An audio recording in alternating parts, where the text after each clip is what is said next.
Thank you, thank you. Many thanks for this opportunity to give this presentation here. So the topic today is Web3 and AI, what I view as the challenges and opportunities.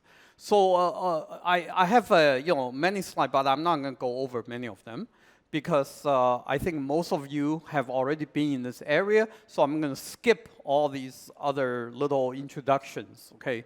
So just going to go straight to some of the key points I would like to make today, okay? So we all start with Web 2, and we all know what is Web 2, and we all know the problems with Web 2 because of the monopolistic nature of Web 2. Okay, so now, but I would like to jump straight into the concept of Web 3. And of course, many of you here are probably even bigger experts than I am as far as Web 3 is concerned.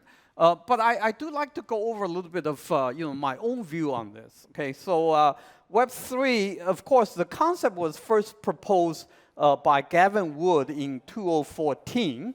Okay. And so at the time, he actually felt that the current internet, the Web 2.0 was highly unfair.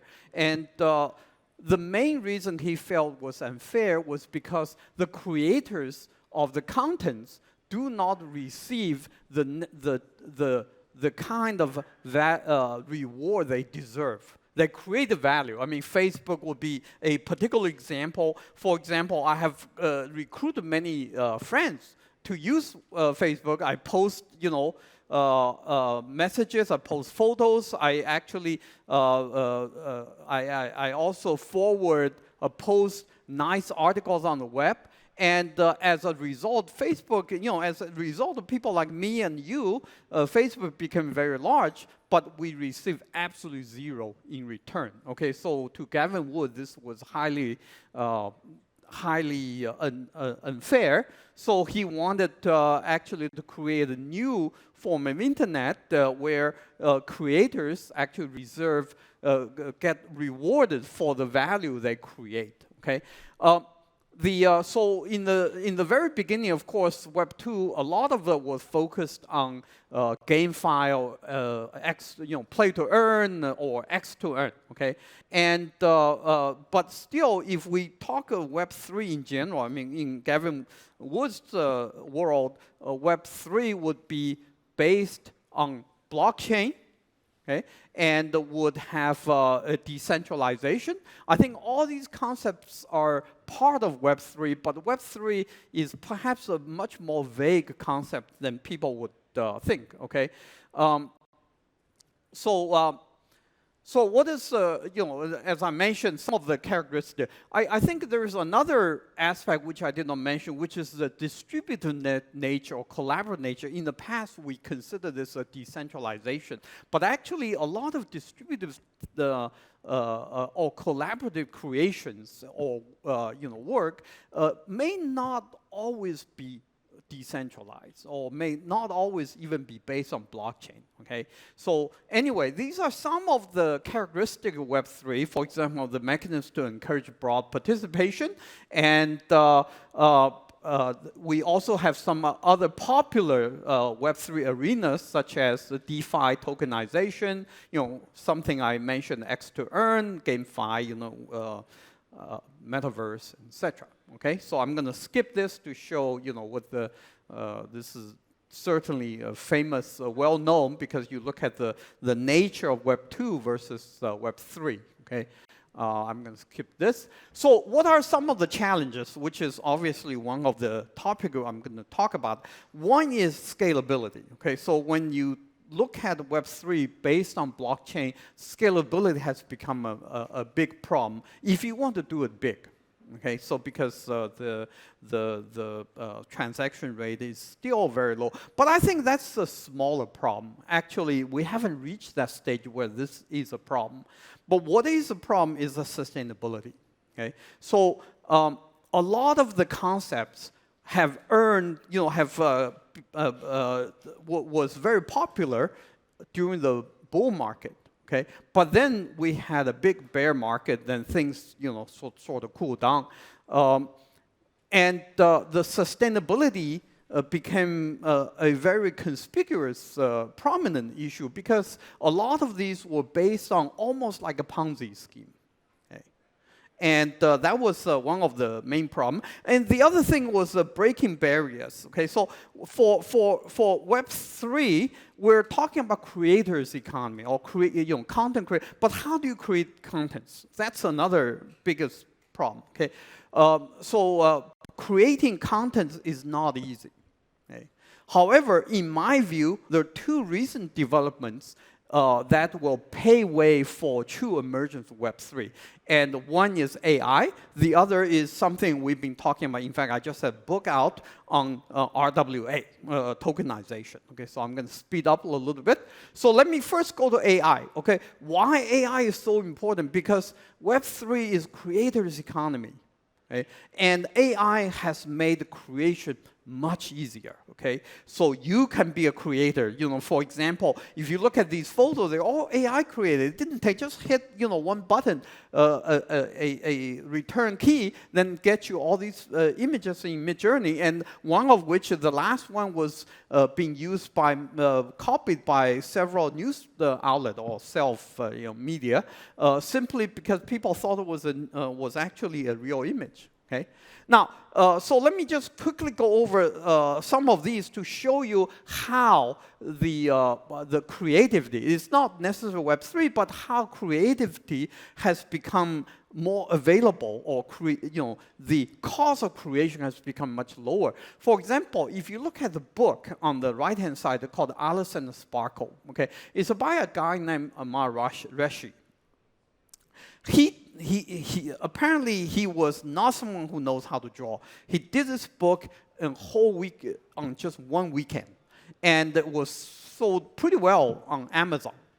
How he did it? He used Midjourney to create 12 illustrations, and then he used ChatGPT to write the story for the 12 illustrations. And that's a children's book. That's one weekend's work. Okay, so you could see that now I'm actually using some of the tools for creation. I even did my postcards with using DALL-E, for example. Okay, so it just tells you that well, this is advertisement one of my friends were able to generate, and he's working with car companies. Okay. And so clearly, there are a lot of documents you can create that I wouldn't say much. But I do want to say a few things. So I want to tell a story. For example, at one time, just give you one example about the kind of, in the AI-GC era, a lot of things will be different. Remember, there was a movie called The Big Short. Okay, where this person Michael Burry, who actually shorted all the assets during 2008 crisis. Why he was able to do it while everybody else rated those as AAA? Simply because while no one else was willing to read the prospectus, he had some kind of he had Asperger. So he's a fast reader, he's a compulsory reader. So he read all the prospectus, and he said, this cannot possibly be AAA, they're all junk. So he just shorted them, and he won big. And that was a movie, okay, or the book by Michael Lewis. And what happened was, why they become AAA? Simply because even the rating agency like Moody wouldn't be able or wouldn't want to read the prospectus. They didn't want to ask questions. But you know what? I actually tried. You can just dump one of those into Claude 3.5 or GPT 4.0. And even 100 pages, it just instantly gives you analysis. What are the assets for this fund and blah blah. And you can ask questions. Oh, how good this is. So this will completely will completely change perhaps in the future, how we do financial analysis. And you and I, even I feel I can do a decent analysis without much training in finance, okay? So that's the kind of disruption we could see. And there are many stories I don't have time to talk about. In fact, for each one, I have a story like this, okay? So, but I also want to talk about distributed creation, and I also don't have time to speak too much. However, you all know recently there was a very popular project called Polymarket. Okay, so many of you may even have played around with Polymarket, and it's essentially using the collective betting to predict market or predict events. Okay, so this is what we call distributed creation or collective wisdom or distributed intelligence. In fact, this is nothing new. Okay, so in 1968, there was a Soviet. In fact, 1966, there was a collision of a B-52 with a tanker, and the hydrogen bombs from B-52 were dropped, and one of them fell into the ocean. Okay? And how do you locate that hydrogen bomb? So John Craven, at the time was a naval research officer, actually was able to use collective wisdom to do some kind of Bayesian modeling, and was able to pinpoint where the hydrogen bomb fell. And when they pinpoint the area, it was less than 100 meters from the real location of the hydrogen bomb. Well, everybody else couldn't find it, okay? So, so this is, again, in the future, something like a Polymarket would be a very big part of Web3. Okay. Now, I want to use the remaining 3 minutes to talk about RWA. Okay, so now I just read a report saying RWA will have, in the next couple years, or will reach 600 billion USD. Okay, so of course, we all know what is RWA, real world asset. We do the tokenization. Okay, now compared to commodities, for example, it has many advantages, okay? Because it's so much easier to tokenize. For example, let me give you an example.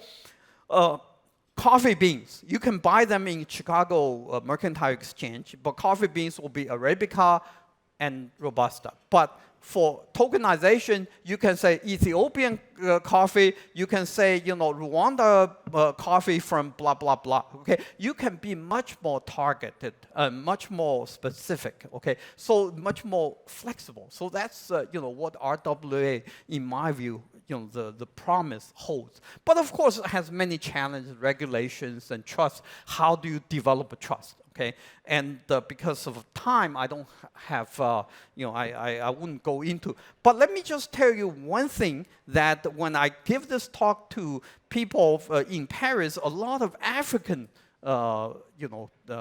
Africans, businessmen, the scholars, and government officials actually came to see me. So Huawei, there was a news saying Huawei became the biggest beef seller in China. Well, what did Huawei to do with beef? Because it sold equipment to Argentina, and it could not receive any foreign currency. I mean, Huawei doesn't want pesos, right? Because it's depreciating all the time. So instead, it found a way to sell, to get beef, to exchange that with beef and red wine. And so that actually completely solved their problem. So now they're happy. And this particular model, imagine if we can put all these assets into a blockchain and through RWA tokenization, what kind of international trade would it be? What kind of what type of value does it have for, especially for developing countries like those in Africa? Okay, they have a lot of resources, but they have very little pricing power, or they have very little capital for liquidity. Okay. And so these are some of the comparisons between tokenization and traditional securitizations. I won't go over. So there are a lot of challenges. Okay, many, many challenges, and there are a lot of opportunities as well. Like stable coin, it's clearly very much directly related to CDBC and stable coins. Okay. And the other thing, I think opportunities really, I highly recommend people to look into, simply because I think that this does represent a way for the future development of many, in many new areas, and especially for developing countries. Okay, so I wouldn't expand too much because my time is up, and I'm going to skip the DAO part, and I'll just forget about those, and I'll just say thank you very much.